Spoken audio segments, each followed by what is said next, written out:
Selamat siang. Assalamualaikum warahmatullahi wabarakatuh.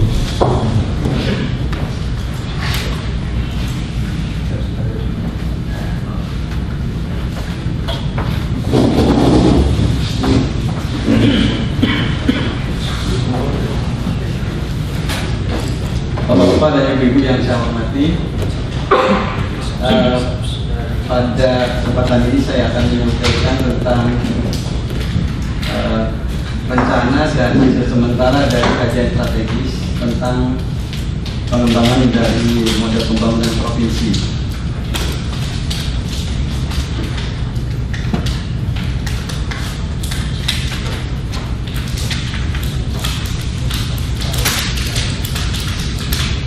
Kajian ini sebagian besar materinya sudah dikerjakan pada tahun 2012. Yang pada saat itu kami merumuskan kajian didasarkan pada latar belakang tentang arah kebijakan dan sasaran pembangunan daerah dengan tujuan utama untuk mengurangi kesenjangan antar wilayah, terutama antar provinsi dalam kajian ini. Kemudian wilayah pembangunan dikelompokkan ke dalam 7 wilayah, yakni Sumatera dan seterusnya. Kemudian yang menjadi stimulus dari pertumbuhan ekonomi nasional dan juga provinsi adalah investasi, baik investasi yang didanai oleh swasta maupun investasi yang didanai oleh pemerintah. Kita tahu bahwa akumulasi dari investasi akan membentuk arus dari investasi itu akan membentuk akumulasi kapital. Kemudian tentu ini akan mendorong produksi, produktivitas tenaga kerja, dan pada akhirnya meningkatkan output perekonomian, meningkatkan pendapatan masyarakat, mengurangi pengangguran, serta mengurangi kemiskinan. Kemudian investasi yang bertumbuh secara merata tentu di tanah air ini tentu berpotensi mengoptimalkan pemanfaatan sumber daya secara efektif dan efisien. Kemudian dengan pembangunan yang berimbang, ini diyakini oleh banyak kalangan akan menjamin pembangunan yang berkelanjutan daripada terkonsentrasi katakanlah di satu wilayah saja, misalkan di provinsi-provinsi yang ada di Pulau Jawa. Berdasarkan latar belakang tersebut, maka yang menjadi tujuan utama dari kajian ini adalah melakukan proyeksi atau peramalan terhadap pertumbuhan provinsi.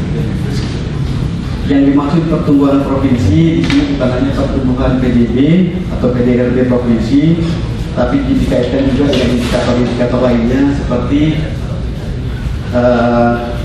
kemiskinan, pengangguran, dan inflasi, serta indikator ketimpangan atau kesenjangan antar daerah.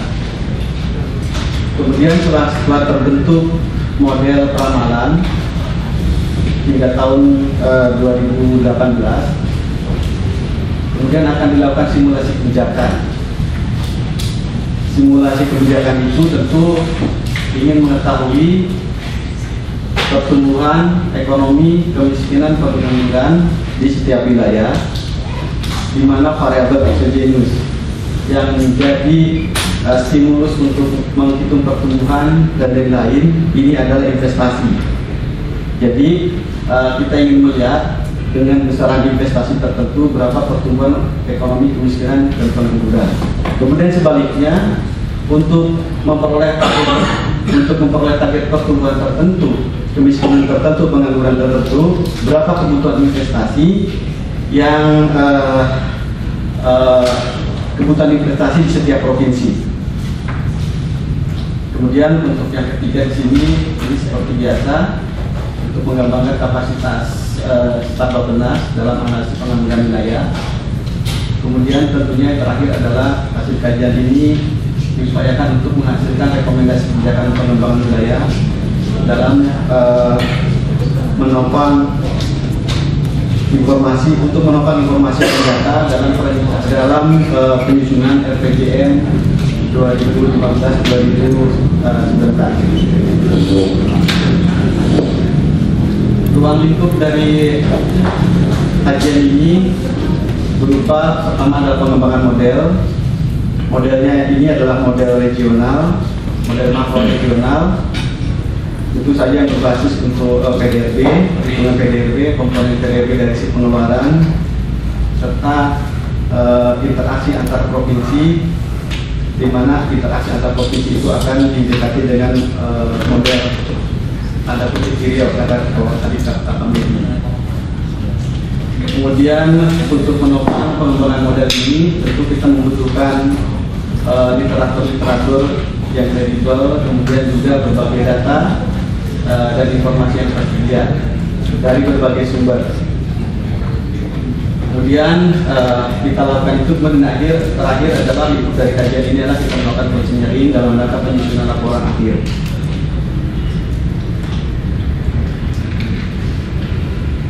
Kerangka logika untuk model pertumbuhan, investasi, kemiskinan, dan pengangguran untuk 34 provinsi yang ada di Indonesia ini akan disimplifikasi dalam bentuk kerangka di 2 daerah dulu. Untuk membaca bagian ini gambar-gambar yang berupa ini elips atau lingkaran yang menunjuk sedikit, ini adalah exogenous variabelnya. Sementara yang kotak-kotak sini adalah endogenous variable. Kemudian misalnya di sini di suatu daerah 1, maaf ini deskripsi dari variabelnya tidak bisa dicantumkan dalam satu halaman. Di sini misalnya kalau itu menyatakan output di suatu provinsi itu ditentukan oleh ada faktor tenaga kerja, ada faktor teknologi, ada faktor regulasi. Kemudian faktor labor, suplai labor untuk memasok kegiatan produksi untuk masyarakat seperti ini ditentukan oleh upah, oleh populasi di daerah 1, dan juga di sini oleh oleh upah dan pasokan tenaga kerja. Sementara dari jumlah populasi dan jumlah tenaga kerja yang serap dalam proses produksi akan menghasilkan sejumlah tenaga kerja yang tidak terserap. Ini unemployed di daerah 1. Kemudian output yang dari daerah 1 itu kemudian dijual atau digunakan untuk secara garis besar ini untuk konsumsi, investasi, dan ekspor. Ekspornya bisa ke 2 tujuan, bisa ke luar negeri atau ke daerah lain. Ekspor ke daerah lain, kemudian nanti barangnya bisa digunakan untuk investasi dan untuk konsumsi. Sementara untuk konsumsi di sini stok akan berputar di daerah ini juga. Kemudian dari konsumsi ini akan menghasilkan multiplier regional. Kemudian dari ini juga dari barang yang diekspor ke daerah lain juga akan menghasilkan multiplier bagi daerah ini maupun dari daerah lain. Barang diekspor ke luar negeri pun akan menghasilkan multiplier bagi daerah ini. Kemudian untuk daerah 2 misalkan, hal yang sama terjadi untuk daerah 2 di mana untuk mekanisme untuk menghasilkan output pasti seperti di daerah 1, kemudian output dari daerah 2 pun bisa dijual ke luar negeri, bisa dikirimkan ke daerah lain untuk digunakan sebagai barang penambah barang modal investasi dan juga bisa digunakan untuk konsumsi. Tentu saja semakin besar barang yang dijual ke luar negeri maupun diekspor ke daerah lain serta dikonsumsi dalam provinsi itu akan memberikan multiplier yang tinggi, memberikan impact yang tinggi karena adanya mekanisme multiplier ekonomi di daerah 2 dan juga tentu daerah-daerah lainnya. Ini kira-kira seperti itu. Kemudian ketika outputnya meningkat, kemudian di sini ada populasi output per kapita. Outputnya di sini tentu saja bisa didekati dengan memang benar-benar nilai penjualan atau output, bisa juga didekati dengan nilai tambah dari barang yang dijual. Kalau nilai tambah itu adalah merupakan agregat dari pendapatan yang diterima oleh seluruh agen perekonomian di suatu daerah, maka output per kapita ini merupakan pendapatan per kapita. Kemudian dipengaruhi juga oleh perkembangan harga di daerah 1, dan seterusnya nanti kita akan bisa menghasilkan prediksi untuk kemiskinan di daerah 1. Itu kira-kira logik dari kajian ini. Kemudian bagaimana spesifikasi modelnya. Ingat bahwa tujuan kita adalah memprediksi pertumbuhan ekonomi. Itu yang paling penting. Pertumbuhan ekonomi itu akan didekati dengan tentu saja PDRB provinsi. PDRB provinsi tentu saja di sini ada sebagai identitas variabel, dan di sini merupakan sebuah identitas dari konsumsi tambah investasi tambah juga pembentukan modal konsumsi saluran pemerintah, PDB, pembentukan modal tetap domestik bruto, kemudian ditambah ekspor dikurangi impor. Nah ini semuanya endogen. Endogen ini kemudian diestimasi lagi dengan persamaan. Di sini bahwa ini konsumsi di suatu daerah itu merupakan atau ditentukan oleh pendapatan di daerah tersebut, oleh harga-harga barang secara umum, dan juga harga barang-barang untuk konsumsi. Kira-kira variabel yang mempengaruhi konsumsi rumah tangga ini seperti ini. Kemudian investasi yang ada di sini perlu diketahui bukan investasi yang seperti didefinisikan oleh BKPM. Di sini adalah penambahan modal domestik bruto. Nah, di sini model yang sudah kami terapkan tidak hanya ditentukan upah, tingkat bunga, SPI, tetapi juga kami coba pada tahun kemarin itu dengan outstanding credit LGD untuk membiayai proyek-proyek. Di situ dari aplikasi PI ada data yang menyatakan angka-angka outstanding credit untuk membiayai proyek-proyek yang tersedia di setiap provinsi, proyek-proyek di setiap provinsi. Angka itu yang kami gunakan untuk memperkirakan PDB. Jadi di sini belum masuk, belum ditulis. Kemudian untuk government consumption ini kita sedang sebenarnya government consumption itu fungsi dari PDB juga. Kemudian untuk ekspor, ini yang kami kembangkan. Ekspor itu ekspor yang ke luar negeri dan ekspor antar daerah. Ini deflator ekspor dan PDRB daerah. Tapi kami dari tahun 2012 sudah mencoba memodifikasi model ini dengan memasukkan PDB 10 negara partner dagang kita.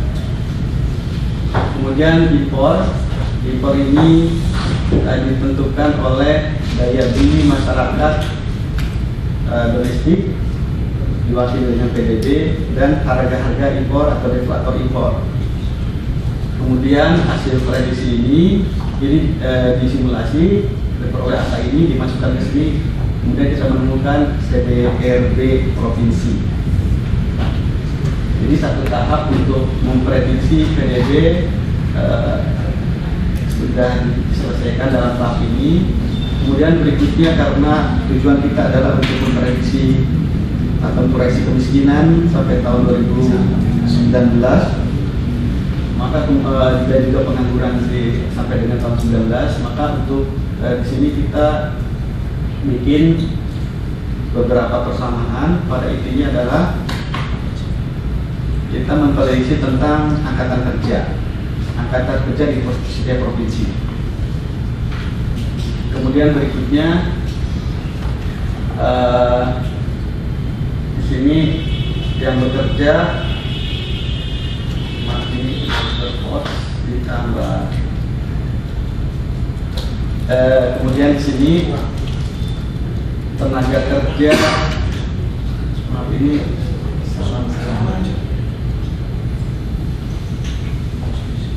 ini kemudian pertama kita labor force dulu, yang kedua adalah labor dulu, demand for labor ini kita modelkan, demand for labornya kita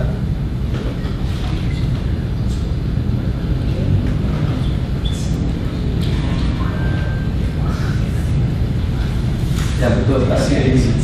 Jadi unemployment ini adalah labor force dikurangi jumlah tenaga kerja yang terserap di pasar kerja. Ini unemployment-nya. Kemudian untuk upah Wah, ini dibikin fungsi lagi. Ada UMR, ada output, ada labor cost, ada inflasi dan seterusnya. Kemudian untuk inflasi regional, untuk inflasi regional itu kita coba dekati dari berbagai macam teori. Ada teori demand pull inflation, ada cost push inflation, ada imported inflation. Kemudian dari variabel itu kita coba masukkan ke dalam satu persamaan reduksi. Misalkan ini PBB harga BBM, ini berarti cost push inflation, nominal exchange rate ini imported inflation, kemudian yang satu money inflation, harga listrik, gaji PNS. Ini gaji PNS itu untuk mewakili upah secara keseluruhan. Jadi upah listrik ini menyatakan cost produksi. Jadi di sini mewakili komponen yang mempengaruhi inflasi dari sisi cost push inflation. Sementara CIG ini adalah demand yang mewakili faktor demand pull inflation. Sehingga kita nanti akan mendapatkan perkiraan inflasi di setiap provinsi. Kemudian untuk blok pengangguran sudah dibahas di sini. Di sini model ini ternyata tidak applicable. Kemudian ini sebenarnya sama dengan data, cuman di sini diuraikan per provinsi, per sektor. Kemudian kemiskinan itu ditentukan oleh pendapatan dan harga-harga. Pendapatan masyarakat, kemudian di sini ada inflasi karena PDB naik. Kalau inflasi naik, tentu kemiskinan pun tidak akan berubah atau bahkan mungkin bisa naik. Kemudian juga variabel DHK dan alokasi khusus dari pusat, semakin naik DHK, mudah-mudahan ekspektasi kita properti akan berkurang.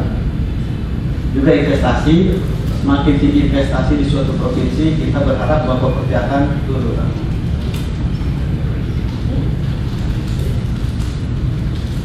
Kemudian apa yang didapatkan dari langkah 1, 2, 3 dan seterusnya adalah PDB total per provinsi.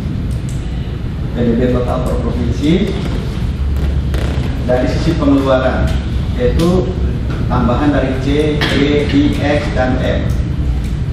Nah, target Bappenas adalah ingin mengetahui PDB sektoral.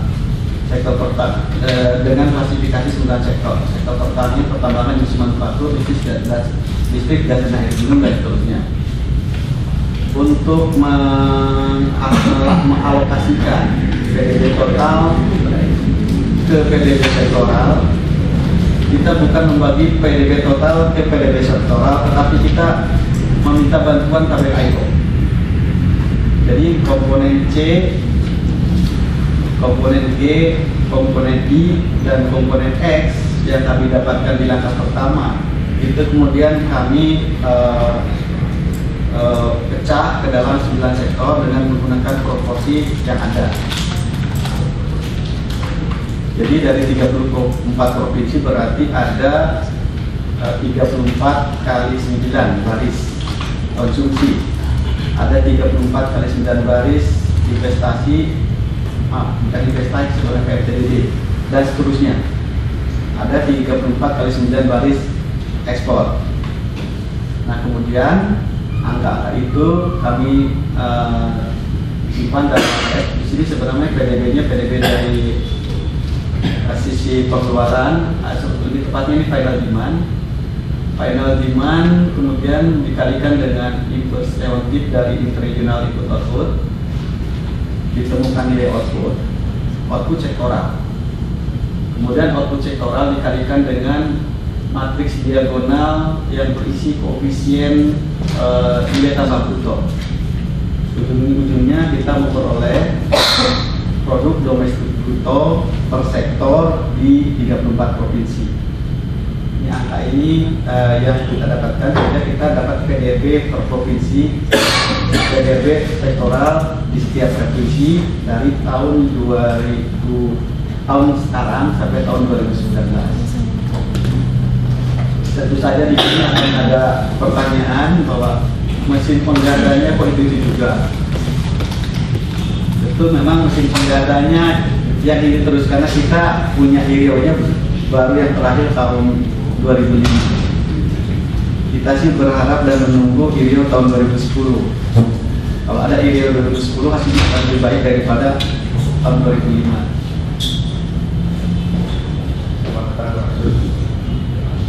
Kemudian selanjutnya setelah ditemukan PDB sektoral, kita nanti menghitung laju pertumbuhan. Kemudian kita juga menghitung indeks Williamson untuk melihat kesenjangan antar daerah dalam PDB per kapita. Kemudian setelah diperoleh indeks Williamson, kita kemudian akan menghitung di samping itu juga kita menghitung indikator yang lainnya seperti kemiskinan, pengangguran, dan inflasi di setiap daerah. Nah, setelah kita dapatkan PDB di setiap daerah dan pertumbuhannya, kita kemudian nanti akan menggunakan angka PDB tersebut untuk menghitung investasi. Jadi angka simbol-simbol B yang ada di model-model di atas ini sebenarnya bukan investasi tapi ini PMTDB, berbentukan modal tetap bruto.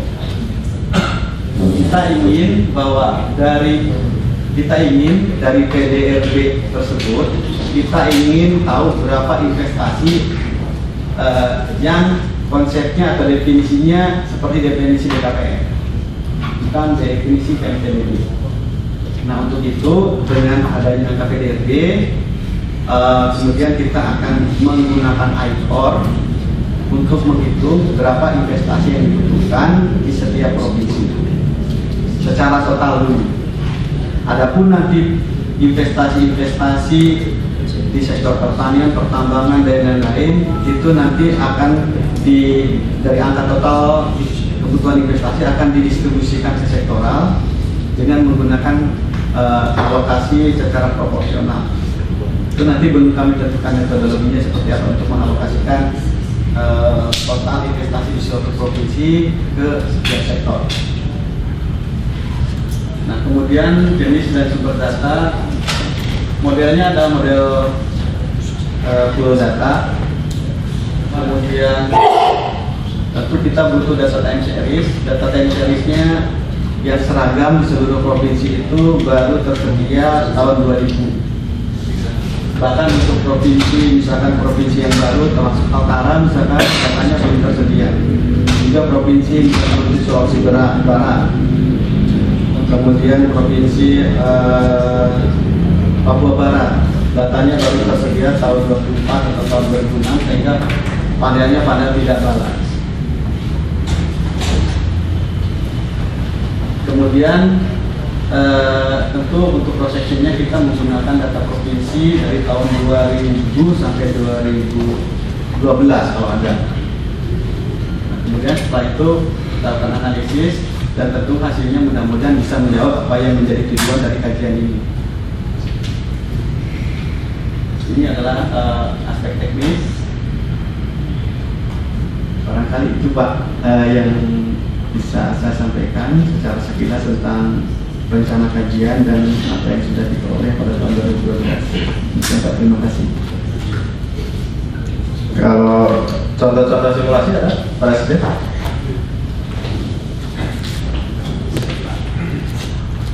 Sekaligus pada saya Pak Presiden. Jadi memang untuk RPJMN 2015-2019 kita berusaha untuk memberikan satu alternatif pemikiran tentang pola alokasi sumber daya sehingga nanti bisa mendorong pertumbuhan ekonomi di setiap provinsi, kemudian juga pengurangan kemiskinan dan juga pengurangan pengangguran dan kesenjangan antar daerah. Hanya permasalahannya memang masalah data ya. Dari BPS mungkin memahami betul bagaimana keterkaitan antar wilayah itu bisa dilacak, baik dari segi mobilitas sumber daya, barangnya, mobilitas orangnya, dan mobilitas uangnya. Jadi dari Bank Indonesia dengan BPS yang mungkin bisa membantu kita di dalam uang kita itu kemana larinya. Kemudian kenapa setiap lebaran itu selalu transportasi ke Jawa itu paling padat, terutama di Jawa Barat, Jawa Tengah, dan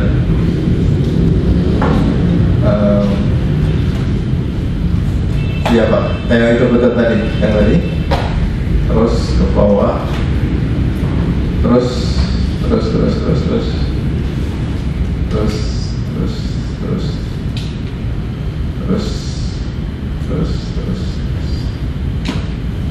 nah ini,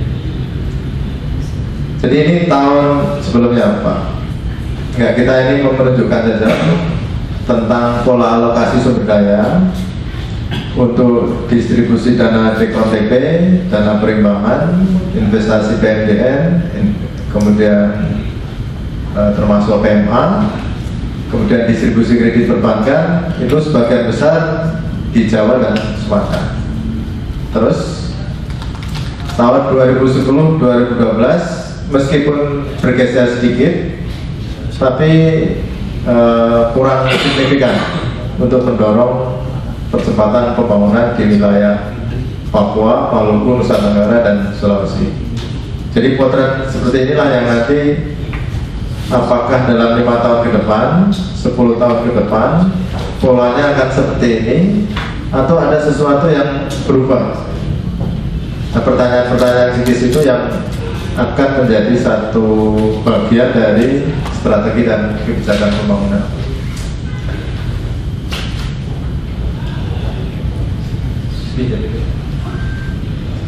Nah, ini ada dua pilihan. Kalau menyangkut investasi pemerintah,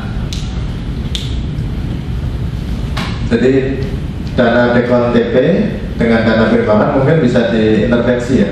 Tapi untuk investasi PMA maupun PMDN dan juga kredit perbankan, ini gambarannya ya, itu perlu satu perubahan-perubahan yang sehingga nanti ketika ini sebenarnya mencuri start untuk yang kita kembangkan di dalam modeling itu, kita mencoba melihat keterkaitan antar wilayah. Yang pertama dengan interregional CGI, ini sudah dikembangkan, spatial dynamic model, agent based model, sama multi-regional economic model yang kita bahas hari ini.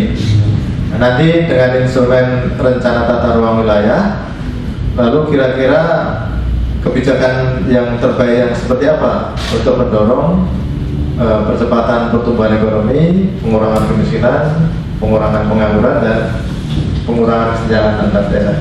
Jadi kerangka berpikir ini yang mendasari model yang sudah dijelaskan oleh Muka tadi. Silakan Pak Nasdin menjelaskan tentang simulasi lah. Jadi kira-kira bayangannya seperti apa?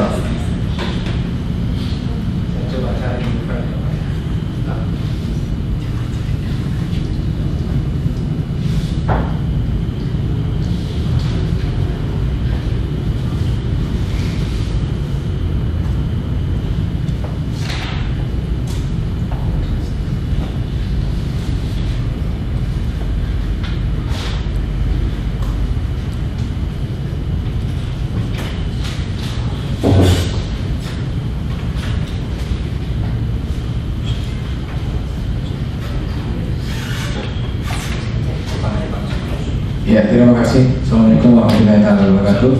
Jadi sebenarnya model yang tadi dijelaskan Pak Uka, Pak, itu model pertama sekali yang mungkin spesifikasi modelnya sudah berubah gitu. Jadi kalau nanti memang kalau kita mau lihat sebenarnya inilah model yang terakhir, ya, yang mungkin persamaan dan variabel-variabel XYZ-nya itu juga sudah berbeda gitu. Nah, di sini kemarin asumsi yang kita gunakan itu adalah terutama ini kan kebutuhannya untuk proyeksi ya, proyeksi kebijakan. Nah misalnya, ini saya kecilkan sedikit.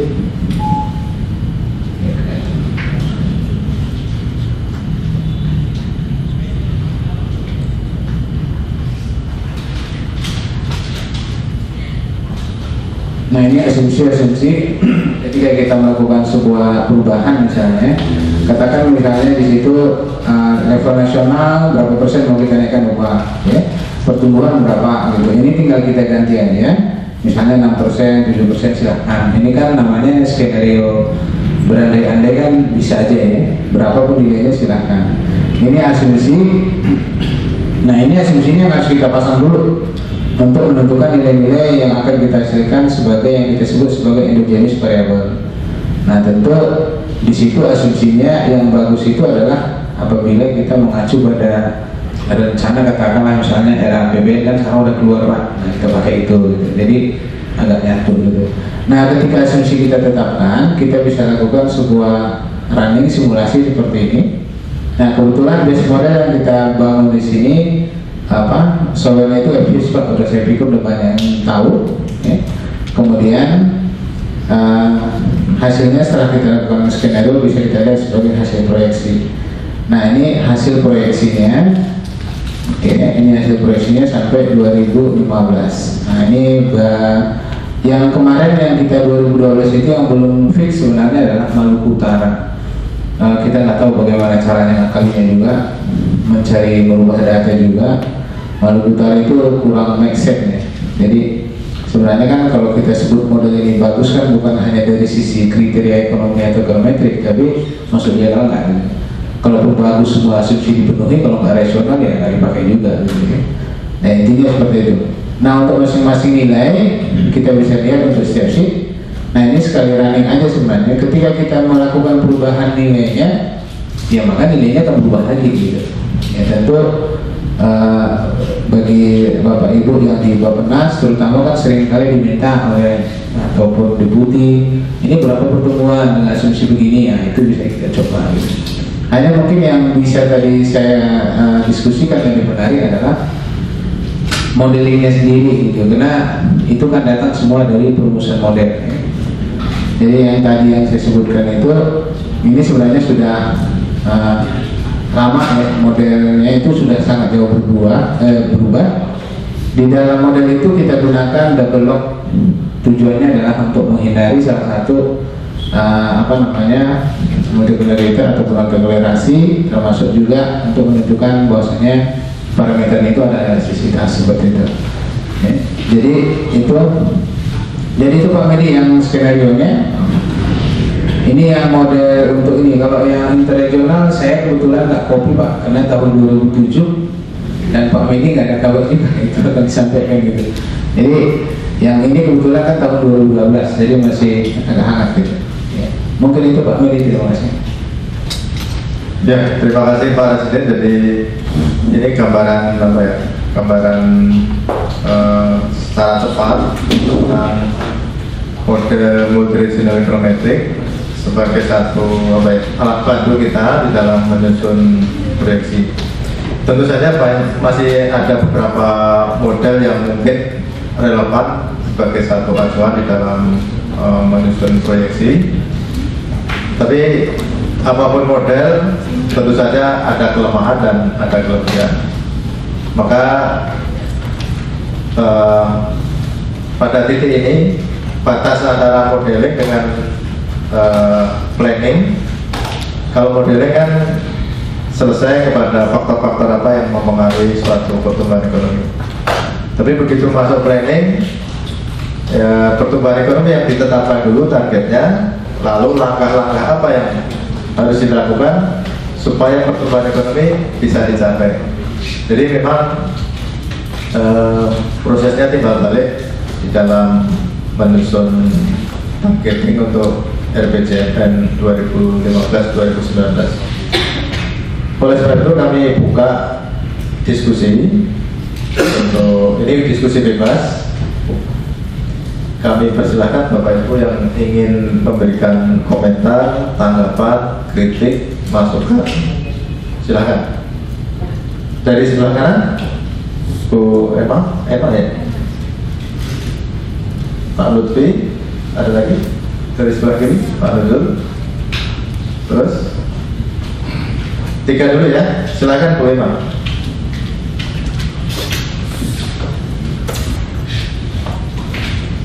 Ya, terima kasih atas kesempatan yang diberikan. Mungkin saya menanyakan singkat saja untuk model multi-regional econometry. Karena kita bicara multi-regional, berarti ada keterkaitan antar wilayah di situ. Saya melihat bahwa model yang dibangun antar wilayah ini lebih kepada aliran ekspornya, gitu ya. Belum melihat ada aliran barang. Kalau kita bicara skill over, kan ada banyak skill over pertumbuhan, skill over teknologi, skill over output, gitu ya. Jadi saya tidak melihat itu muncul di model ini. Itu pertama. Jadi yang kedua mungkin lebih kepada kenapa tidak dibangun ekonometrik spasial gitu di sini. Ini baru bicara ekonometrik tidak ada pengaruh wilayah lain terhadap wilayah yang akan dibeli. Terima kasih. Terima kasih Bu Emma. Pak Lutfi, silakan. Pertanyaan untuk Pak Luka. Pertanyaan dasar sebenarnya Pak tentang pemilihan investasi sebagai variabel exogenous.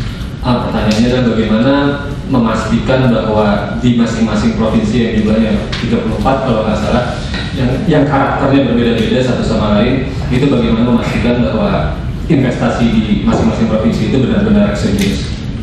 Mungkin itu saja.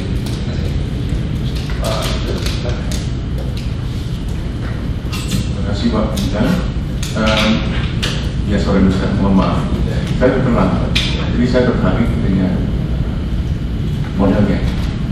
Betul. Ketika kita bicara multi-regional ditambah dengan model econometrics, saya ingin lihat mekanisme coefficients teknologinya berubah. Karena kalau kita bicara econometrics-nya, jadi automatically coefficients teknologi change karena ada mutasan yang ada ekspor, demand dan sebagainya. Sehingga kita bisa membedakan di mana kekuatan dan kelemahan dari model international IO dengan international. Dan barangkali menarik tentang spasial ekonomi. Terima kasih. Dulu kita memang pernah punya ya satu apa itu weighted geographical weighted apa GWR ya, geographical weighted regression. Jadi kita punya itu coba, cuma memang apa ya, kembali kepada data dan informasi yang makanya tadi saya jelaskan konektivitas itu kan diukur dari mobilitas barang, mobilitas manusianya sama mobilitas uangnya. Untuk pertanyaan Bu Emma sudah disiapkan, Pak?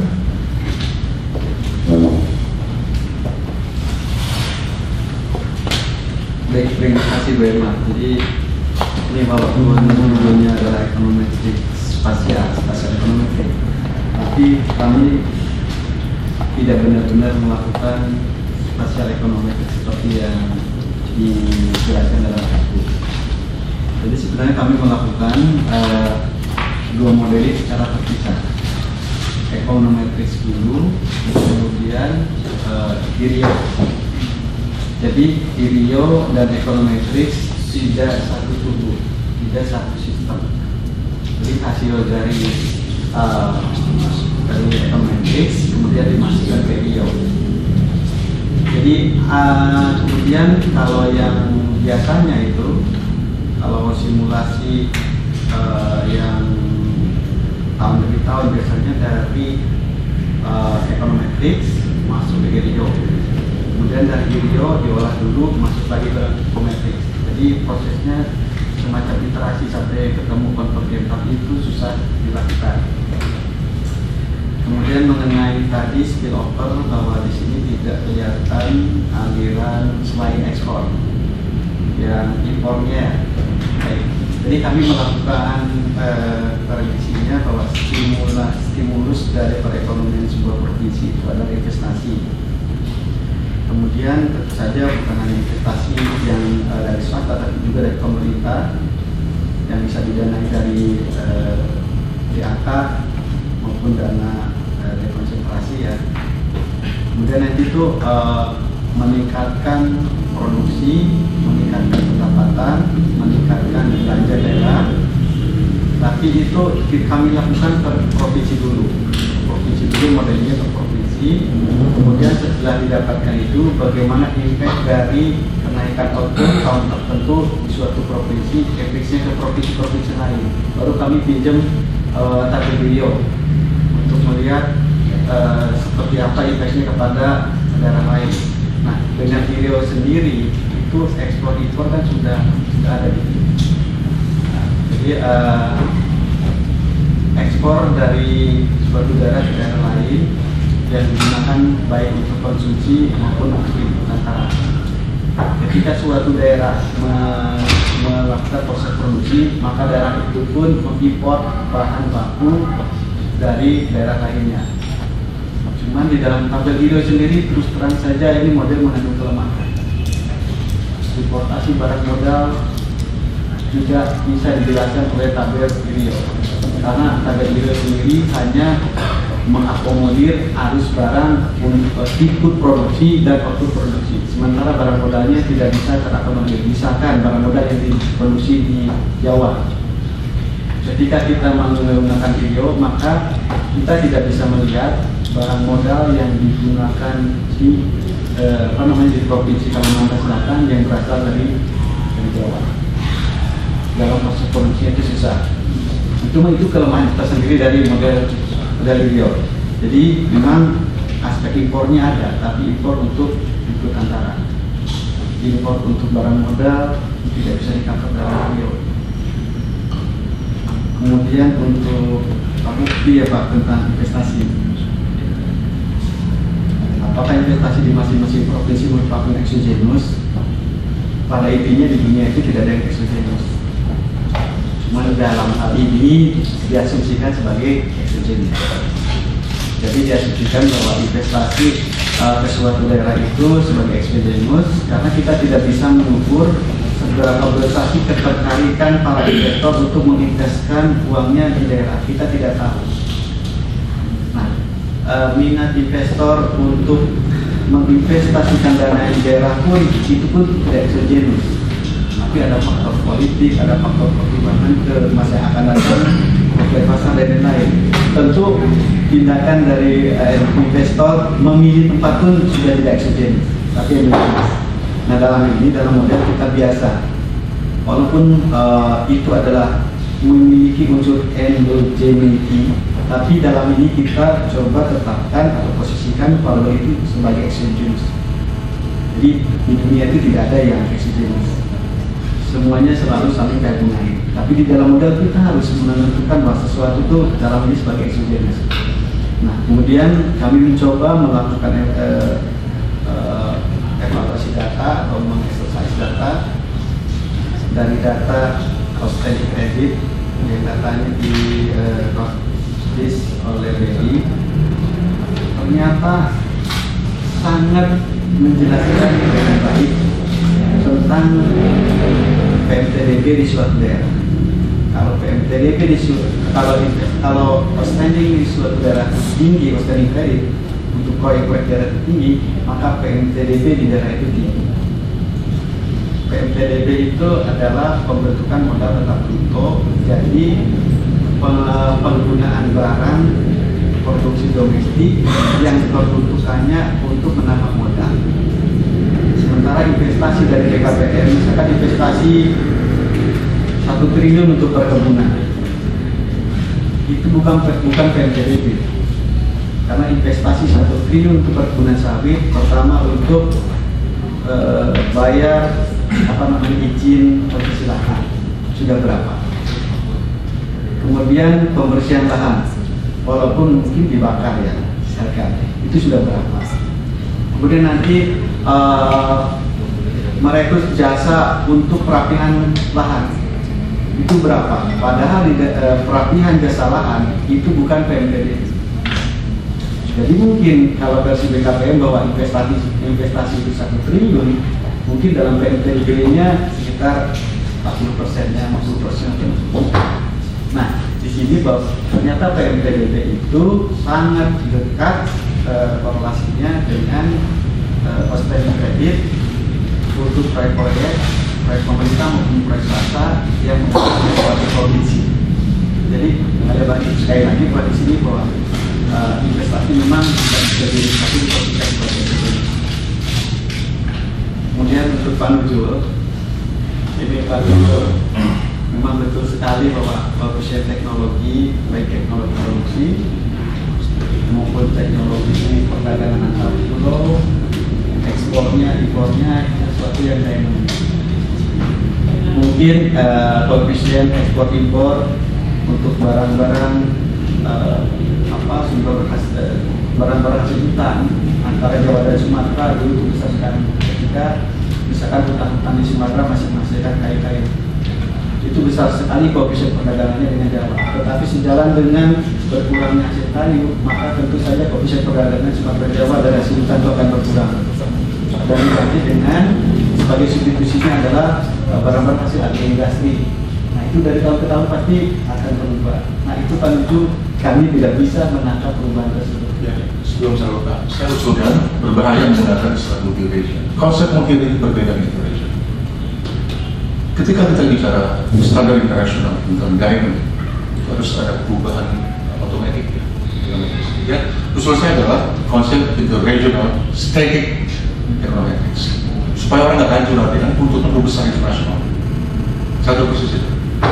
Makanya saya kembali, ya baru ini. Jangan menggunakan multi-regional, different sih antara interregional. Gunakan istilah interregional static economics karena technical provision nggak berubah. Tidak di adjust secara econometrics supaya orang nggak hancur. Itu aja. Sejak awal tadi kami sampaikan bahwa sebetulnya kan perlu updating secara berkala ya terhadap intrinsic input output itu kan tahun 2005 pun pernah terlalu memaksakan dan kita sedang mengusahakan untuk 2010 ya. Tapi BPS sedang mengubah apa ya? Ada tahun dasarnya berubah juga ya. Berubah terus ada perubahan sistem kayaknya. Sehingga nanti mungkin kita tanyakan kepada teman-teman BPS kira-kira bisa membangun IRIO tahun berapa. Apanya timing kita menyusun RPJM dengan jadwal penyusunan IRIO kayaknya nggak klop. Usul saya begini, beda secara konseptual antara multi-region dengan interregional. Kalau kita bicara multi-region, kita spesifik fokus pada Sumatera saja, tapi dia terkait dengan rest of Indonesia. Itu fokus. Tapi dalam bukunya segitu juga beda, supaya tidak lanjut. Jadi ada dua memang, kita memotret suatu daerah itu apa adanya, jadi apa yang berkembang di situ. Tapi tentu saja kepentingan Bappenas kan melihat pergerakan tadi mobilitas barang, mobilitas orang, mobilitas uang antar wilayah. Cuma memang kembali kepada bagaimana data itu disediakan. Ada pertanyaan, komentar, tanggapan? Ya, silakan Pak, sambil memperkenalkan diri. Terima kasih. Assalamualaikum warahmatullahi wabarakatuh. Dari Pak dari Pusat Penelitian Ekonomi LIPI Pak. Terima kasih pimpinan dan Pak Susu guru saya. Yang menarik ini Pak terkait dengan tadi dikatakan asumsi keadaan ini Pak. Jadi dalam injeksi running simulasi ini apakah base choice dari hasil tadi growth 5,6% itu selalu optimis atau Bappenas punya skenario ini yang optimis, ini yang pesimis, ini yang moderat macam itu. Kemudian juga Yang berikutnya, injeksi yang digunakan tadi apakah dia mengacu ke rencana RPJM atau ada hubungannya dengan MP3I, injeksi investasi di mana? Kemudian juga yang menarik terkait dengan IRIO ini sendiri, pengalaman kami di lapangan Pak, Banten aja baru IO-nya tahun 2000. Jadi memang teman-teman di BPS sendiri kesulitannya di input output ini tidak semua provinsi dia update. Jawa Tengah baru 2008, Riau 2007, kemudian beberapa provinsi belum punya. Jadi memang tantangannya cukup besar dan saya sendiri sarankan mungkin tidak hanya sampai Riau Pak, kalau bisa juga sampai disusun Irsen Pak. Ya. Itu cukup menarik. Terima kasih. Kalau itu saya jawabkan. Yang pertama, biasanya skenario Bappenas itu kan ada range ya, range itu untuk memotret skenario yang optimal sama yang medium sama yang rendah, skenario rendah, skenario tinggi. Jadi itu nanti akan muncul di dalam targeting untuk setiap wilayah. Tahun kemarin RPJM yang tahun kemarin juga muncul range angka itu. Ada anggapan itu terlalu mencari aman. Tapi kalau mencari aman itu range-nya itu terlalu lebar. Nah, range-nya kita buat agak sempit supaya tidak terkesan itu mencari aman supaya targetnya tercapai. Tidak. Jadi tetap skenario itu memang kita pertimbangkan. Yang kedua, seperti yang saya jelaskan di pola alokasi antar wilayah yang potret tadi, Pak Rasiden bisa minta tolong punya saya. Ini sebetulnya untuk minggu depan. Nah, kira-kira seperti ini. Jadi optimalisasi alokasi sumber daya antar wilayah dari pemerintah ini ada instrumen dana dekon TP, dana perimbangan, dana otsus, ada pinjaman dan swasta. Lalu bagaimana pola alokasi yang optimal untuk setiap wilayah sehingga nanti pertumbuhan ekonomi, kemudian pengurangan kemiskinan, pengangguran dan kesenjangan antar wilayah bisa berkurang. Ini ada beberapa skenario yang kita harapkan supaya pola alokasi sumber daya itu optimal gitu loh. Nah, kaitannya dengan MP3I itu tentu saja nanti kira-kira kalau MP3I kan pemilih pusat-pusat kegiatan nasional PKN ya. Nah, di dalam skenario Bappenas RPJM yang 2010-2014 PKN itu hanya salah satu. Jadi ada hinterlandnya. Nah, ini yang sebetulnya lupa dikembangkan. Hinterlandnya itu ada PKSN, PKW, dan PKL, pusat kegiatan wilayah, pusat kegiatan lokal. Itu yang nanti RPJM adalah mencoba mengkaitkan antara PKN atau MP3I dengan hinterlandnya. Jadi dalam satu kesatuan wilayah. Kemudian yang terakhir, sebetulnya paket dari updating IRIO 2010 itu termasuk updating IO di setiap provinsi. Cuma kembali saya jelaskan, itu direncanakan 3 tahun yang lalu dengan dana OSE. Ternyata ada pergeseran alokasi budget OSE, ternyata sampai sekarang masih belum optimal. Nah, kita mintakan lagi teman-teman dari BPS, saya kontak lagi Pak Bukti ya, dengan Pak Budi atau siapa ya, untuk minta kira-kira berapa anggaran untuk updating IRIO dengan basis IO. Nah, yang modeling yang dibangun oleh Bappenas tahun 2010 juga 2008-2009 itu International CGE basisnya IRSAM, bukan IRIO. Jadi nanti kalau ada yang berminat, nah sekarang ini dikembangkan lebih lanjut oleh Pak Arif Ansori bekerjasama dengan EDB. Nanti mungkin ada sesi khusus kalau berminat kita buka lagi untuk membahas International CGE. Demikian Pak Sebut. Dari Pak. Dari ya, dari LIPI. Ada lagi dari Bapak Ibu? Bapak kemana? Komentar dikit.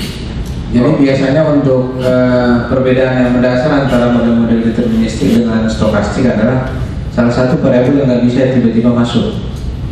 Jadi ini yang model ini kalau misalnya kita mau perhitungkan seperti MP3EI atau seperti hal yang kita anggap akan kita laksanakan ke depan, itu lebih mudah memang model-model deterministik. Kenapa? Contoh kasus saya katakan lewat tadi ya, katakan 1 liter bensin menempuh jarak 8 kilo. Berapa kebutuhan bensin tahun depan? Tergantung berapa mobilnya, kan begitu.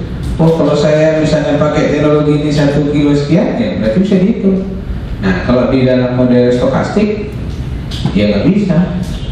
Kita cuma bisa menangkapnya seperti dari variabel gitu. Nah, itu paling artinya seperti krisis ekonomi kan cuma 1 titik gitu ya, kita bisa tangkap dengan dari variabel. Nah, ini sedikit Pak latar belakang kajian ini mengarah ke sana ya. Pertama awalnya kan tahun 2012 kita mau coba kembangkan dua interregional ya, model econometric. 2008 sudah kita kembangkan dulu Pak Media, tapi karena data Pak, ya malah tadi yang seperti kata Ibu tadi, keterkaitan itu sebenarnya ada 7, tapi setidaknya bisa kita hitung di situ adalah keterkaitan ada melalui dari proses migrasi, ya, sama lagi arus perdagangan. Nah, itu 2 saja nggak beres, apalagi keterkaitan sosial, keterkaitan bisnis gitu ya. Ya ini kan ada nanti orang BPS bisa komentar. Kalau kita lihat Supas, sebetulnya 10 tahun sekali. Ya itu pun pertanyaannya 10 tahun yang lalu Bapak ada di mana gitu ya, seperti itu. Jadi 2009 muncul lagi, bisa nggak dibuat modelannya, kita buat lagi multiregional tapi 7 wilayah situ Pak. Itu. Jadi berubah terus. Nah, kemarin 2012 karena pertumbuhan investasi regional atau daerah, kita buat satu-satu. Nah, keterkaitannya di mana? Nah, kita ambil lagi di Rio. Nah, masalahnya Rio-nya 2005 lagi gitu kan, baseline-nya 2005.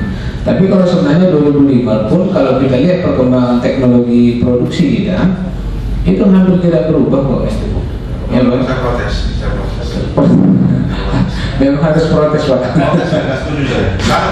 Baik Pak, terima kasih. Mana tahu apa tadi yang energi kita? Ya, ya. Kalimantan itu butuh namanya batu bara, tidak termasuk lagi Rio. Hampir begitu. Makanya Pak, saya sudah tepat pada Pak sahabat. Cepat revisi. Kalau nggak kita terjebak, maka saya katakan pada Anda. Baik. Ya, Anda beri. Mungkin bisa satu kita coba yang kita sebut sebagai dengan asumsi memang model Rio-nya tercover dengan tahun data yang paling terbaru ya, yang kita sebut sebagai integrated model input-output econometric. Nah itu seperti kata singgung Pak Uga tadi, itu 2 arah, jadi tidak hanya deterministik. Jadi selain model itu menyuplai IO juga menyuplai econometric. Nah itu mungkin ya lebih relevan ya, kenapa? Karena perubahan teknologi dalam koefisien tadi akan seiring akan berubah. Mungkin itu Pak, terima kasih. Jadi di awal saya jelaskan bahwa kepentingan Bapenas itu melihat keterkaitan antara wilayah konektivitas. Tapi permasalahannya adalah data. Kalau untuk wilayah-wilayah China, Amerika itu kan satu mainland gitu ya. Nah kalau kita ada wilayah kepulauan ini unik, tidak ada yang sama dengan kita. Jadi bagaimana memotret keterkaitan antar wilayah itu dalam satu kesatuan data dan informasi. Nanti mungkin juga kerjasama Bapenas dengan BPS untuk updating ataupun mencari data dan informasi. Sejak dulu data OD, origin dan destination itu nggak ketemu. Kalau sekarang ada mungkin hanya volumenya. Nanti volume kelapa sama volume komputer dijumlahkan susah nanti nilainya. Jadi yang dicatat di dinas Kementerian Perhubungan adalah volumenya. Jadi susah nanti untuk modelnya. Pak Dedi, silakan. Pak Komara, Pak senior kita, silakan Pak Komara. Pak Komara dulu. Terima kasih Pak Dedi. Saya kebetulan sedang di studi perkotaan, jadi memang ingin mendalami isu-isu regional kembali. Mungkin saya komennya agak umum, terutama untuk kepentingan Bappenas ya. Kalau saya yakin sih udah banyak para ahli ya. Ada dan saya udah siap lah mau model semacam apapun. Mungkin yang pertama begini, kan teman-teman Bappenas seperti biasa lah ritual 5 tahunan ya untuk membuat rencana dalam konteks ini regional. Tadi di sana sini saya udah dengar mungkin ada baiknya ini untuk berikutnya ya. Maksud saya untuk berjalan bulan-bulan ke depan untuk kepentingan Bappenas dan teman-teman semua di sini. Mungkin ada, kecuali yang ahli pasti sudah tahu ini. Ada beberapa explore 1-2 paragraf atau state of the art-nya dari regional model. Seperti tadi belum apa-apa Bung Lusu udah bilang ini nggak salah nih multilateral, multilevel, and so on. Misalnya, jadi mungkin ada staf muda untuk sekarang dengan mudah tuh di Google state of the art dari regional model karena banyak sekali dan kemudian yang sudah disentuh oleh teman-teman Bappenas apa tentunya dengan positif negatif dari masing-masing. Ini hanya untuk pengkayaan terutama bagi yang muda-muda ya. Karena kan dengan beberapa direktur dari tempat-tempat maksud paling tidak itu saling memerlukan itu satu. Dan jangan lupa mungkin Bappenas saya dorong untuk bergaul dengan teman-teman BI juga. Kita saling sharing, saling karena dia itu bisa dimanfaatkan juga untuk karena penguasaan wilayahnya baik ya. Walaupun tadi dengan BPS tentunya. Tapi maksud saya itu kali aja bisa pembagian kerja seperti apa gitu ya. Maksudnya biasanya dulu kalau di bidang ekonomi biasanya koordinasinya erat dengan teman-teman Bank Indonesia. Kalau mereka kan buat tuh sekarang wilayahnya, silakan aja dimanfaatkan. Tentunya BPS itu ya. Dia berdua. Nah ketiga, tadi kan kita udah langsung nih main model, pilihan asumsi variabel.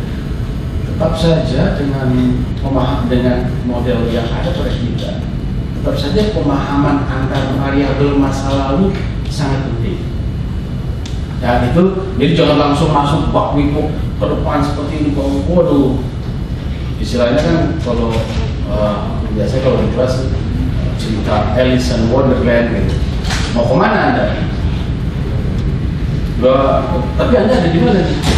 Aku nggak tahu Anda di mana. Oh, kalau Anda nggak tahu sekarang ada di mana, kemana aja nggak ada masalah. Jadi, dan oleh karena itu pemahaman mengenai berbagai variabel masa lalu dalam konteks regional, ya, apapun yang Anda eksplor itu menjadi sangat bermanfaat. Misalnya, saya tahu ada nggak dari Irio yang masa lalu kalau Jawa berkembang 1% sebetulnya daerah lain kebagian apa? Sebetulnya ini dengan data-data masa lalu. Dugaan saya di sini sebelum masuk ke modeling proyeksi biasanya pemahaman ini udah ada.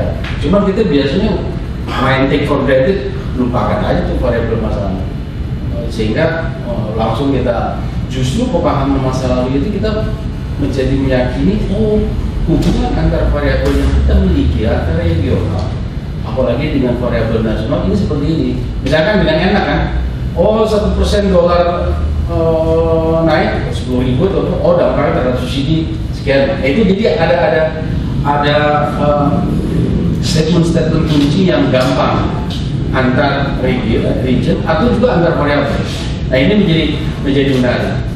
Nah begitu teman-teman yang menangani kaya dengan isu itu, any modeling yang ke depan model apapun dengan sangat mudah. Anda main tinggal pencet asumsi berkeyakinan. Tadi udah bagus juga. Setelah kita masa lalu kita dalami variabelnya, katakanlah kalau ini berkembang seperti apa adanya, bau, ya kan.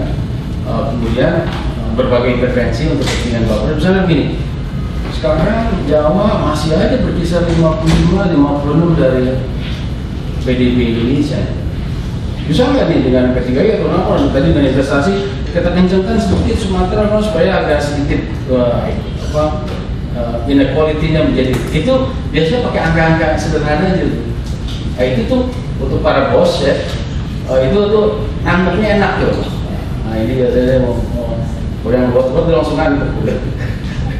Coba bilang atau enggak itu ya. Jadi mungkin saya ingin memotivasi teman-teman di sini. Terus ini adalah ini baru ada kepentingan.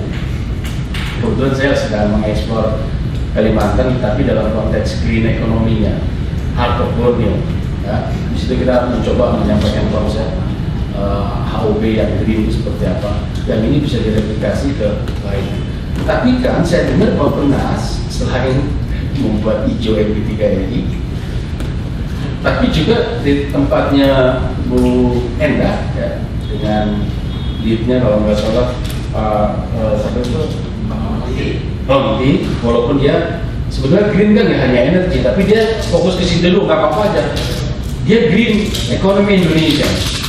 Nah saya sebelum maksudnya mungkin tolong diintip juga, dia greennya tuh apa aja sih yang dipetik? Maksud saya itu supaya teman-teman yang main regional nanti ancang-ancang juga dengan mudah mengaplikasikannya ke dalam konteks regional green misalnya. Karena dalam HOB itu nanti itu ada tuh kajian-kajian teman-teman IPB kan. Wah ini Kalimantan Barat, Kalimantan Timur ini kalau bisnis usual tuh kayak gini. Tapi kalau mau perhatikan natural capital dan lain-lain, oh dia sebetulnya kerusakan lingkungan dia cuma segini loh. Enggak, maksud saya ini untuk lebih fancy. Saya memang kayak nama dan maksudnya silakan mulai terpikir ke sana. Ya. Ini kalau dibuat diri, karena ini akan sejalan dengan tuntutan Mbak Penas yang diminta untuk mendorong green ekonomi itu. Nah, satu lagi, ini kan kebetulan perkotaan lagi itu urbanisasi akan terus skala global maupun Indonesia, pasti kajian teman-teman tahu lah ya. Dimana memang nanti pusat-pusat pertumbuhan segala macam paling nggak city lah ya, urban area. Nah, ini tolong dikaji nih dengan menarik, apakah populasi dinamiknya atau konsentrasi dari kegiatan ekonomi. Kemudian karena saya di perkotaan, banyak teman lu ngapain ngurusin kota? Kota nggak akan beres tuh, kalau desanya nggak beres. Perkotes nih kan baca dulu aja. Maksud saya mungkin perlu dipikirkan juga di dalam regional modelingnya urban and rural linkage. Karena di Cina itu sekarang mulai didalami. Tidak saja pusat-pusat kota ini dampaknya terhadap dan food security yang tadinya dan lain-lain dan air ya, dan lain-lain. Nah maksud saya isu-isu strategik itu mungkin untuk berikutnya yang dari divisi regional tuh nyambung juga gitu. Itu jadi saya dengan tadi Bank Indonesia ya itu dikerjainnya untuk membawa masuk. Bukan saya akan mau. Mungkin itu aja pengkayaan kan kita masih tahun 2014. Itu kan nanti si A si B coba tolong ini sama-sama. Makasih Pak. Terima kasih Pak Kepala. Pak Rik.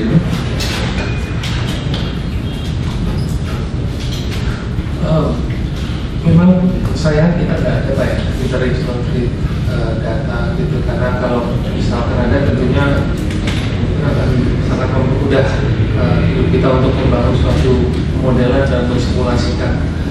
Yang saya tahu juga di Amerika sendiri itu kan dilakukan secara bertahap, suatu tupoksi dari memang dari Biro Statistik mereka untuk melakukan itu, cuma memang mahal sekali Mas.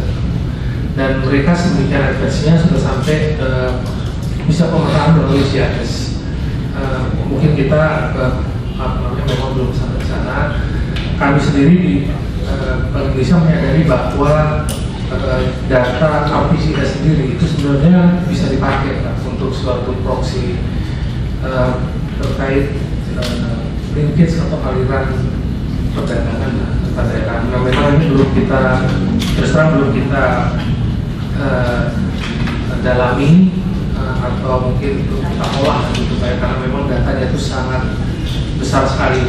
Itu prosesnya terus terang nggak bisa manual, itu harus membuat suatu sistem di mana bisa dilakukan rekap untuk data itu. Tapi kalau misalkan itu bisa dilakukan, tentunya ya akan bermanfaat buat kita. Nah, itu PR buat kita. Kita lihat apakah memang itu bisa dilakukan. Karena tujuannya mungkin ada EFSA, berarti bisa dipakai lagi atau EFSA dan sebagainya. Nah, kemudian kalau terkait dengan yang menarik itu mengenai outlook ke depan, mengenai teknologi dan sebagainya. Memang di kami sendiri karena kita lebih ke penggunaannya sehari-hari untuk proyeksi pertumbuhan dan inflasi terutama, maka memang faktor faktor produktiviti atau teknologi itu menjadi perhatian. Karena kami juga nggak ingin kecolongan kalau misalkan ternyata memang ada stagnasi di situ, tentunya akan apa yang kita ekspektasi ke depan itu sulit tercapai.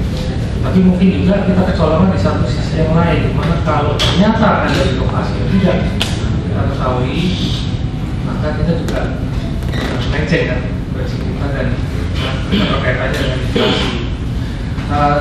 Saya melihat mungkin ada potensi kalau mungkin dari data ekspor itu bisa dilakukan penggolongan. Ada beberapa metode penggolongan Pak untuk mengetahui dia masuk di ekspor yang tergolong low tech atau mungkin yang medium tech dan sebagainya. Nah, mungkin nggak tahu apakah itu bisa membantu untuk mengupayakan bisa tertangkap yang mana. Terus terang saat ini isunya mungkin Bapak dan Ibu sekalian juga sudah mengikuti perkembangannya bahwa memang rupiah kita itu sangat tertekan sekali dan kami sangat concern karena bacaan dari bapak-bapaknya ini di kami sendiri kami ini kan ada yang antara faktor global atau struktural di domestik. Kalau global kan temporer, mestinya kan dengan harapan ada perbaikan di global, tentunya akan perasaan perdagangan kita akan membaik. Saya paling memperkirakan sebenarnya kalau ternyata bukan itu, ternyata itu memang struktural kita gitu. Jadi proses kita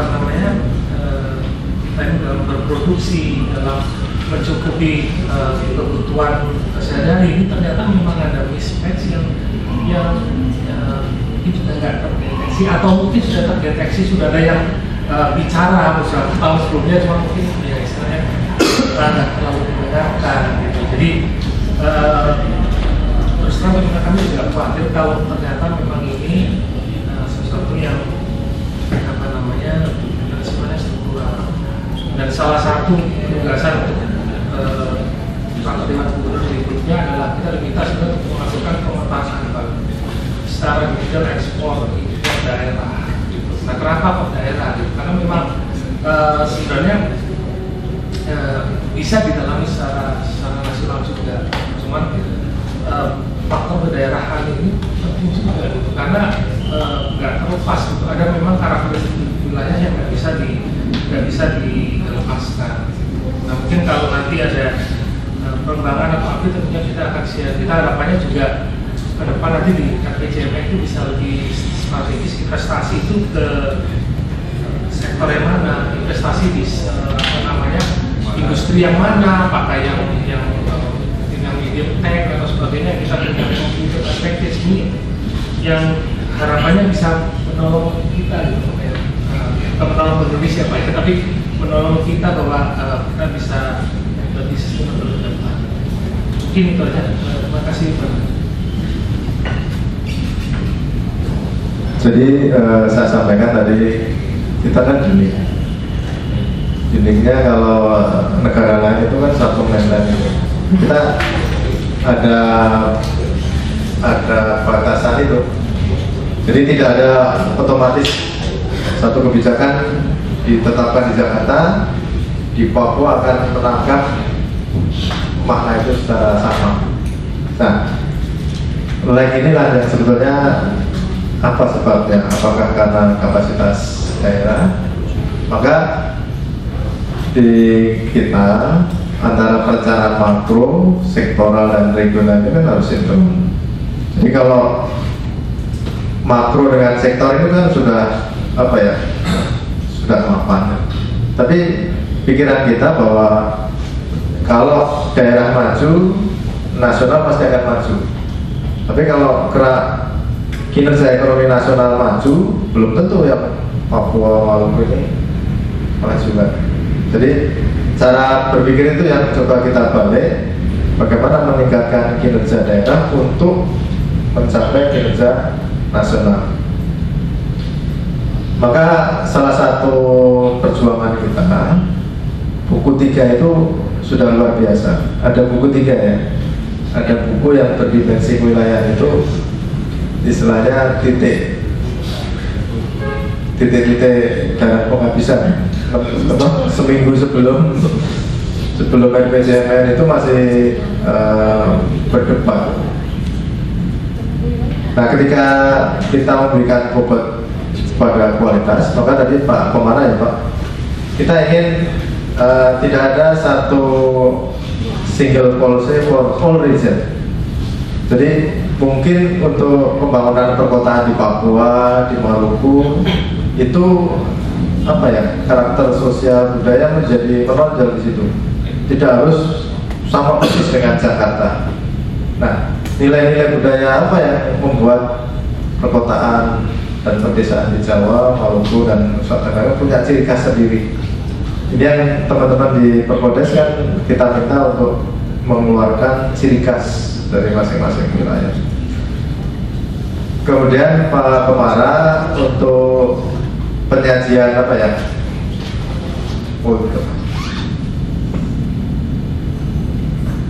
Multiplier effect, apa backward linkages, forward linkages sudah pernah kita analisis yang dulu berdasarkan IREO dan sudah ada ya dulu ya, pernah kita lakukan itu dengan catatan IREO yang apa ya, tidak resmi diterbitkan oleh BPS itu ya. Jadi potret-potret seperti itu sudah ada. Kemudian mengenai skenario-skenario yang kita coba bangun ke depan, itu ini PR-nya untuk diskusi minggu depan. Jadi kalau minggu ini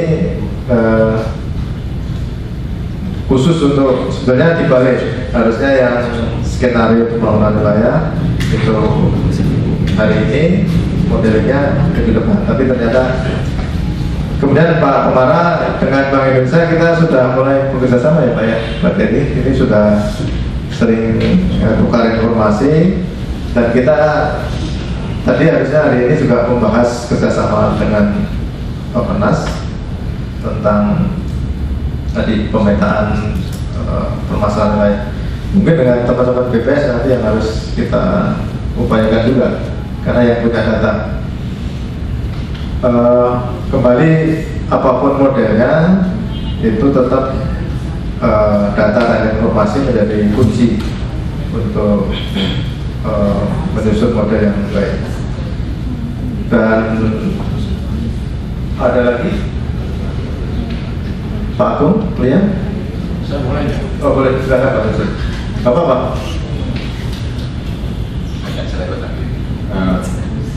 Saya tertarik dengan sampai ke Pak Yanus. Orang regional itu konsep dengan Indonesia. Di kebijakan nasional kita punya National Innovation System di Bapak sendiri. Diturunkan ke Regional Innovation System. Pertanyaannya adalah apa sekerjanya? Ya. Dan Regional Innovation dilaksanakan oleh BPT Kuasa. Mereka coba membuat kerjasama dengan daerah-daerah lokal berpengaruh. Tapi intinya saya setuju bahwa innovation itu akan berubah, kan newness. Apakah memang kita baru ya dalam memperkenalkan innovation? Tapi harus diingat bahwa Eropa itu berkembang, UKM itu kuat dengan innovation. Diffusion of innovation itu kuat sekali sehingga berhasil. Barangkali itu maksudnya. Saya seminggu lalu, 2 minggu lalu Pak, ke diundang oleh Kementerian Perindustrian. Apa topiknya? Topiknya adalah prospek Indonesia masuk dalam BRICS, Brazil, Rusia, India, China, dan South Afrika. Saya kaget juga, ada apa-apanya. Tapi yang menarik adalah hanya 2 negara yang transformasinya masih bergerak dari pertanian dari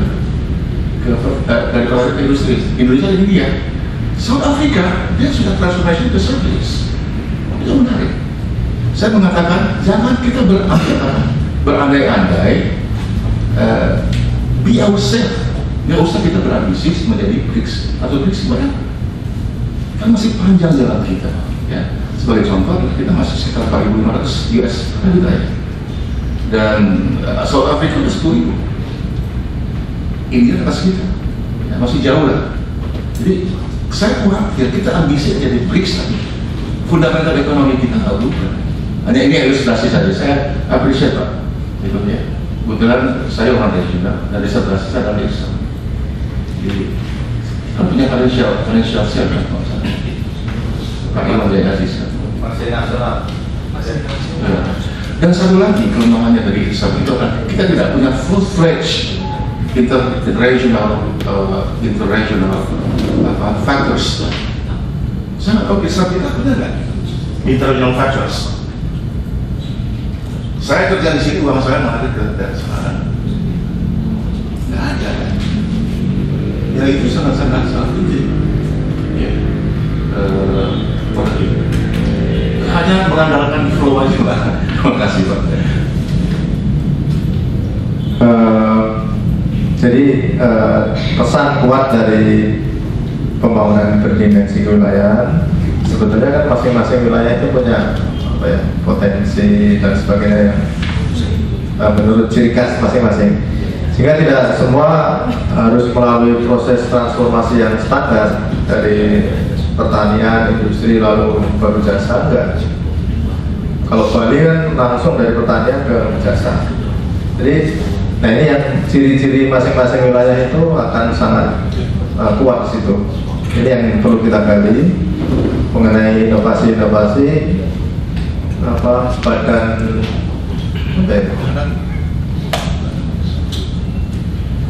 di daerah, apa ya disebut badan inovasi daerah ya.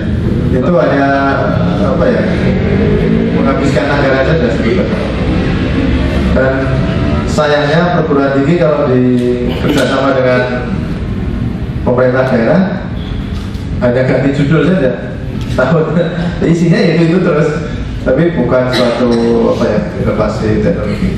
Nah ini mungkin nanti dari teman-teman LIPI, BPPT dan juga dari Pemenas sama BPS dengan Pak Indonesia perlu mempererat kerjasamanya. Dan dari perguruan tinggi juga tentu saja akan sangat penting untuk bagaimana sih membangun bangsa ini menjadi lebih makmur, lebih sejahtera, lebih adil. Tentu saja basis wilayah ini yang makanya tadi saya sampaikan Pak Adi itu banyak perjuangan untuk mengegulkan yang di sini ini cukup berat juga. Jadi inilah makanya kalau kemarin RPJM itu istilahnya ya pokoknya asal ada buku dulu. Tapi untuk 5 tahun ke depan ini yang harus menjadi mainstream, bukan sektornya tapi bagaimana membangun region itu. Barulah bicara sektor-sektor yang ada di dalam region ini. Nah ini membalikkan dari pendekatan sektor menjadi pendekatan berbasis regional ini susah. Karena akan sangat terkait dengan berbagai kepentingan. Ada lagi? Pak Tok, silakan Pak.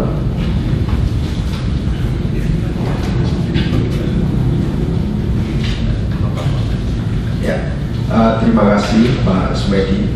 Jadi mungkin kami ingin share saja. Jadi kalau dari pengalaman kami di Bappenas, memang dari berbagai model yang dikembangkan itu hampir tidak ada satu model yang bisa menjawab semua masalah. Pasti ada beberapa kelemahannya, keterbatasannya dan sebagainya. Nah sebenarnya kita butuhkan sebenarnya komunikasi antar lembaga-lembaga yang memiliki model ini. Jadi kita bisa memberi input dari simulasi di model lain ke ke model yang kita bangun, karena mungkin ada beberapa variabel yang kita tidak bisa jelaskan dengan model yang kita miliki. Seperti yang Mas Bojo tadi sebutkan, investasi gitu kan. Kalau di model ini kan memang investasi seolah kita ingin mencoba melakukan skenario counterfaktual. Kalau misalnya pola investasi itu kita ubah, maka transformasi ekonomi nasional secara spasial itu pergeserannya gimana? Karena kalau kita lihat dalam 10 tahun terakhirnya pergeseran struktur ekonomi yang disebutkan Pak Komara tadi kan berjalan sangat lambat. Nah, masalahnya pola persebaran investasi itu kan sangat kuat dipengaruhi oleh mekanisme pasar. Nah, yang perlu kita cari sebenarnya determinan investasi itu apa aja. Yang selama ini kan seolah kalau mekanisme pasar ya pasti dia akan lari ke daerah-daerah yang densitasnya tinggi gitu ya. Karena dia mencoba mengeksploitasi economies of scale atau aglomerisme ekonomi dan sebagainya, yang linkage dan sebagainya. Nah, faktor apa yang mempengaruhi itu yang kita coba bisa di fundamentalnya kita cari gitu ya, sehingga nah kemudian terkait dengan itu mungkin juga kita perlu masukan dari model-model yang lain. Misalnya ada beberapa policy variabel yang mungkin dimensinya itu jangka panjang, tidak beyond pemerintahan gitu. Nah, kalau kita punya model yang seperti ini akan sangat bermanfaat karena bisa memberikan gambaran kalau misalnya investasi ini kita lakukan, dampaknya secara ekonomi itu bagaimana. Karena biasanya tiap kepala daerah kemudian juga mungkin di tingkat nasional juga itu mencoba mencari semua simulasi model itu, mereka ingin mencari manfaat yang bisa mereka tinggalkan dalam 5 tahun periode mereka masing-masing. Sementara ada perubahan-perubahan struktur, misalnya masalah struktural ya, kualitas employment angkatan kerja di masing-masing daerah itu bagaimana, itu kan mempengaruhi juga. Nah itu yang kalau misalnya ada model-model yang lain, makanya kita dengan BI mencoba ya saling melengkapi lah. Di BI ada model apa, kita juga minta informasinya. Tadi pagi kita juga ada diskusi di LGM, mereka juga ada evaluasi untuk impact evaluation untuk mining industry di LGM. Nah kita coba ini semua saling memberi informasi, saya kira. Terima kasih. Jadi kalau dulu ada forum modeling ya, jadi Bank Indonesia pernah presentasi, kemudian Bappenas, ada 2 dulu ya. Padahal kita mencari perguruan ini kan pasti punya modeling yang, tapi untuk yang berkaitan dengan regional modeling itu jarang, karena benturannya kepada data dan informasi. Nanti mungkin dari teman-teman BPN mungkin ada usulan atau masukan untuk pengembangan model ekonomi regional selain tadi ya spasial ekonometrik ya. Ada tambahan? Boleh ya. Mungkin ini ada ide liar gitu ya. Pada bagian akhir saya ingin memberikan mungkin share ya, hal yang dilakukan oleh bidang ilmu lain ketika mereka ingin melihat konektivitas. Salah satunya misalnya dari bidang biologi, yang mereka lakukan adalah menggunakan tagging. Jadi kita bisa tahu penyu di Indonesia itu kemana aja perginya pakai tagging, dan itu tag itu sekarang murah. Baru kemarin saya menghadiri orang yang mempresentasikan tentang model hidrologi. Jadi ya bisa dibuat model dengan kontur dan sebagainya, tapi yang paling gampang adalah masukkan air di sebuah titik dengan isotop tertentu, terus cari kemana dia pergi. Nah kalau misalnya dalam ekonomi saya berpikir bisa nggak dilakukan?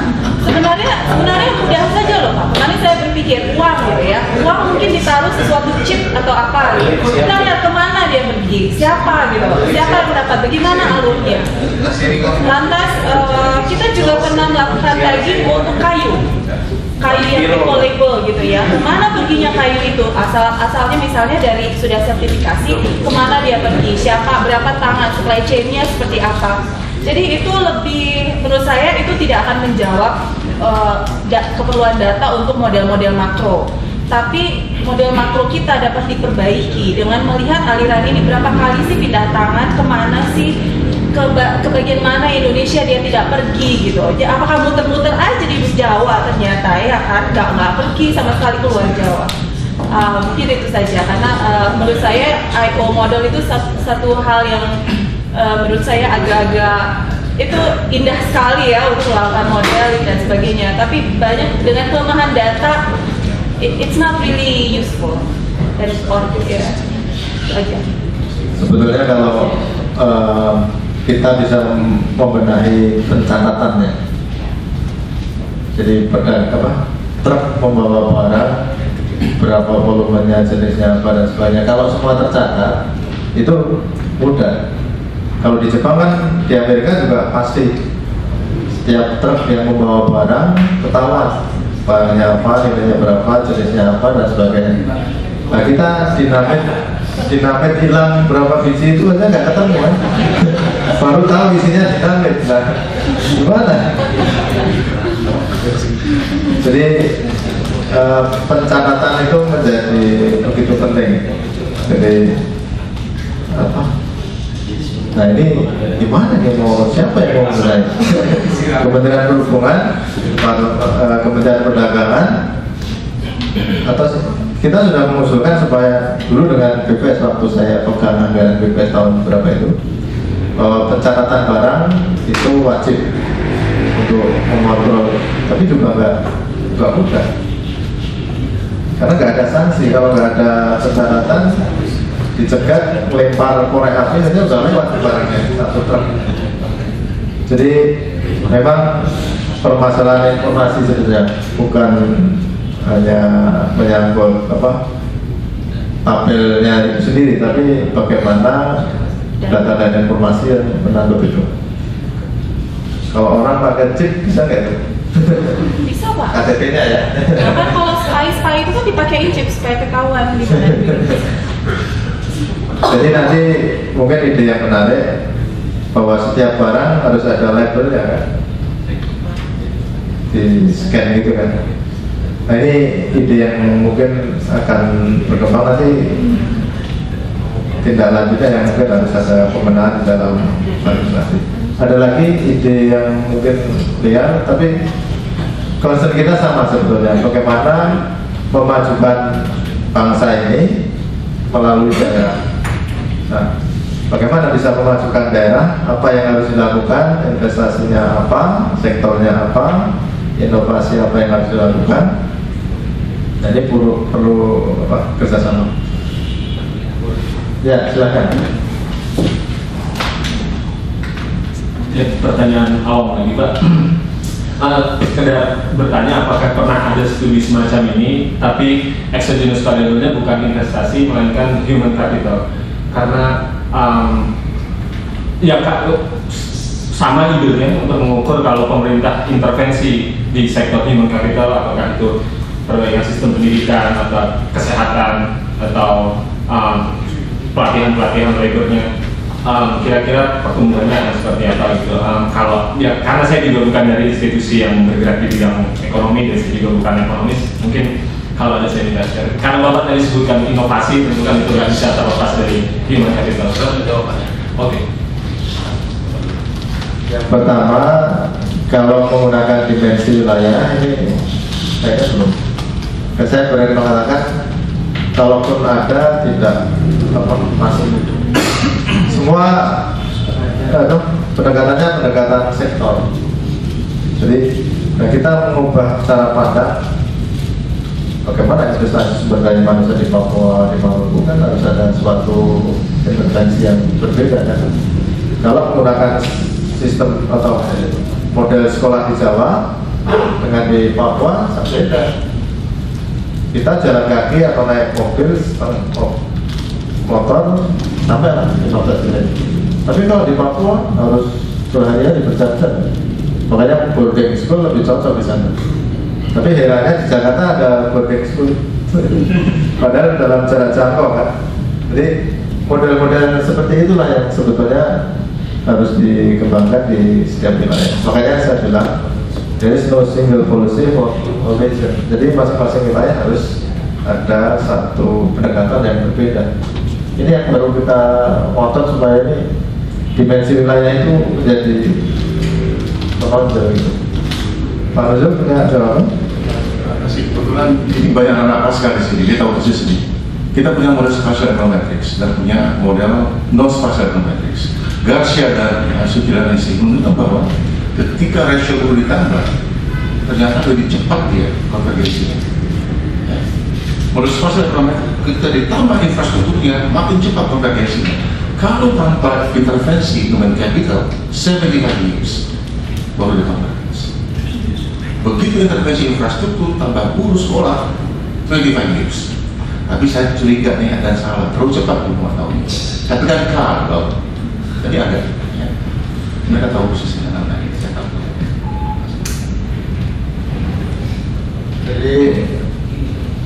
Jadi memang ada satu cara pandang yang harus berubah dalam membangun bangsa ini. Jadi pendekatan yang menekankan ekosektoral itu memang harus berubah sekarang ini. Kalau enggak nanti susah. Kasus busung lapar di Jawa Timur, Papua itu nggak selesai-selesai. Ya, karena didekati dengan sektor anggaran Kementerian Kesehatan, Kementerian Pertanian dinaikkan, tapi anggarannya tidak lari ke wilayah. Ya, itu permasalahan. Jadi dimensi wilayah itu menjadi sangat penting. Kalau Cina dan sebagainya kan apa ya, mekanisme penyesuaiannya karena satu daratan lebih mudah. Tapi kalau kita kan susah ya, butuh waktu. Satu kebijakan ditetapkan di Jakarta, seluruh provinsi di Jawa dalam 3 hari, 2 hari, 4 hari bisa memahami dan bisa melaksanakan. Tapi kalau untuk Papua, Maluku lama, ada timeline. Nah, ini yang harus kita terus. Bu, ada sebangsa dari mungkin pengalaman di Samratulangi. Terus terang kami datang dengan pemikiran bahwa akan melihat suatu model ekonomi kita, dan mungkin dasar kami berbeda sehingga agak memahami benar apa yang dikatakan. Tapi mungkin yang mau saya tanyakan, bukan tanyakan, sebab seperti Bapak katakan, perbedaan kita dengan Amerika dan China adalah mereka daratan dan kita kepulauan. Nah, investasi pada perhubungan ini, transportasi ini apa? Tidak secara khusus, jelas kita tahu bahwa kekalahan kita adalah karena transportasi ini. Karena kita dengan negara kepulauan inilah yang mengakibatkan kita terlambat dalam segala hal. Jadi dalam model ini, apakah memang kita jelas-jelas melihat bahwa inilah kekurangan, inilah yang harus diperhatikan, inilah investasinya harus dipusatkan dalam bagian tersebut, transportasi, dan dalam model ini bagaimana bisa diimplementasikan, apa bisa dimasukkan? Pertanyaan sederhana tapi susah. Karena saya baru saja dari Morotai, jadi harus naik kapal semalam sampai kalau mbaknya nggak masalah. Jadi memang pertanyaan kritisnya di situ, Bu. Bagaimana pemerintah pusat itu mau investasi di mana, lokasinya di mana, sektornya apa, dan tekanannya di mana? Itu yang mencoba modeling ini mencoba menjawab itu. Tapi untuk dimensi wilayah-wilayah yang kepulauan, jadi yang apa? Mungkin dalam bentuk intervensinya saja. Jadi untuk wilayah-wilayah kepulauan harus ada prioritas pada transportasi laut dan sebagainya. Tapi ternyata pilihan yang diambil membangun jembatan Sunda Sumatera. Nah, ini kan sudah menyedot anggaran banyak kan. Jadi ada bukan paradoks, bukan dilema, tapi ironi. Kita butuh membangun transportasi laut, tapi anggaran ini masuk ke dalam JSS gitu kan. Jadi kayak menaruh 1000 telur dalam keranjang yang kecil dan keranjangnya bolong-bolong. Nah, ini pilihan-pilihan itu mestinya harus dikritisi dengan Ya, pendekatan seperti itu. seperti yang misalnya di Sulawesi Utara itu ada daerah yang sangat bagus untuk hortikultura, tapi akhirnya produk kita nggak bisa mencapai, bisa diekspor, tapi karena transportasi layu dan sebagainya mutunya ditolak kan dari Singapura dan sebagainya. Jadi walaupun kita meningkatkan produktivitas pertanian, tapi kalau untuk transportasinya kita tinggal di tempat, tidak akan sektor pertanian ditingkatkan dan juga ekspornya akan bakalan jalan. Seperti itu. Jadi sektoralnya juga seperti Bapak katakan memang mendatangkan sektoral dan bisa sektor pertanian kita umpas sebesar apapun, hasilnya jadi busuk di pasar-pasar di lokal di sana, nggak bisa untuk diekspor. Ekspor pun akhirnya ditolak karena ya. Jadi ide dasarnya ini sebenarnya ini adalah wilayah kan, ini nasional. Lalu bagaimana kontribusi sektor-sektor itu untuk memajukan wilayah? Jadi pendekatan terpadu antar sektor dalam satu wilayah. Kalau sekarang ini pendekatan sektor-sektor untuk membangun wilayah. Jadi sektornya yang diutamakan, baru apakah kontribusi ke wilayah ada atau tidak. Nah, ini yang coba kita balik dengan pendekatan dimensi wilayah itu ya. Jadi polanya seperti itu. Tapi ini butuh butuh perjuangan untuk mengubah mindset pimpinan Bappenas supaya dimensi wilayah yang menonjol, barulah bicara sektor. Tapi kalau ini berlaku, maka implikasinya struktur kementerian akan berubah. Mestinya harus ada peramekan kementerian, tidak harus sekian 33. Australia ada 20, Jepang ada 15 kementerian. Nah, yang lain sisanya anggaran bisa dialihkan untuk pembangunan daerah. Implikasinya sebetulnya agak luas ke sana. Ini sudah hampir jam 4, masih ada? Jadi ini kan bagi kita diskusi pembangunan regional ini kan agak jarang, tapi ini perlu diteruskan. Jadi ini semacam kick off untuk membahas pembangunan wilayah. Minggu depan, nah kita bicara tentang skenario pengembangan wilayah. Jadi hal-hal yang menyangkut berbagai informasi, mungkin harusnya dibalik, skenario-nya dulu baru bicara modelingnya. Tapi nggak apa-apa. Jadi minggu depan kita di sini jam 14.30 ya. Jadi Pak Bandung membantu untuk siap presentasi. Kalau nggak ada lagi, Bu Lydia mau ada tambahan informasi? Kalau tidak ada, kita tutup. Terima kasih atas kehadiran Pak Komara, Pak Nuzul, Pak Redi, dan Bu Bapak Ibu.